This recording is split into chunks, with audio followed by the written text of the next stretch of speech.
I'm really proud to stand with you this morning, and I know that there's many of you here who have family and friends in Egypt, and we want you to know that people right around the world, in Australian capitals, right across the Middle East, right around planet Earth, are standing with you and standing with us as well. In putting themselves in harm's way, they've inspired people around the Middle East and right around the world that this is something that is not going to go away. There's a very simple and a very dignified message here, and we all take strength in the demands that are simple as freedom from fear, freedom from torture, freedom from arbitrary arrest. These are things that in Australia we take for granted. And it's important for us to remember that those in Egypt and right across the Middle East have not been able to take these simple and fundamental freedoms for granted. Many of us probably thought that the action against this dictatorship started only in the past 2 weeks, that this was something that for some of us, I think, came out of the unknown on the 25th, and suddenly Egypt is ablaze, Egypt is alight. But of course, we know that this is the product of the yearning for freedom in the hearts of the Egyptian people that has gone back more than 30 years. This is something that has very, very deep roots. This is a dictatorship that has been supported and enabled by the Australian government and by our allies, the United States, for 30 years. We cannot say that we didn't know that this is a dictatorship that tortures its own people, that arbitrarily arrests its own people, and that people do not have the freedom of speech.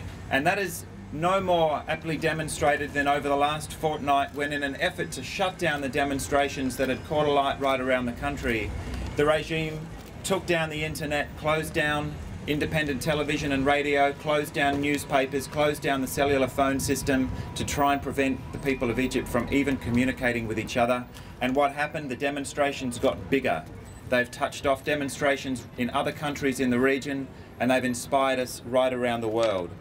Our own Australian government, to our shame, continues to simply call for restraint on both sides. This is not a time for restraint. This is a time for democracy. This is a time for standing up and backing the people who have put themselves in harm's way and put themselves at enormous risk.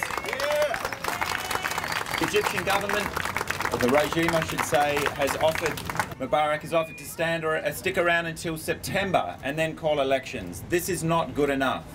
He needs to go now. The Australian government needs to press, as finally the United States government has done. He needs to step down immediately. This is...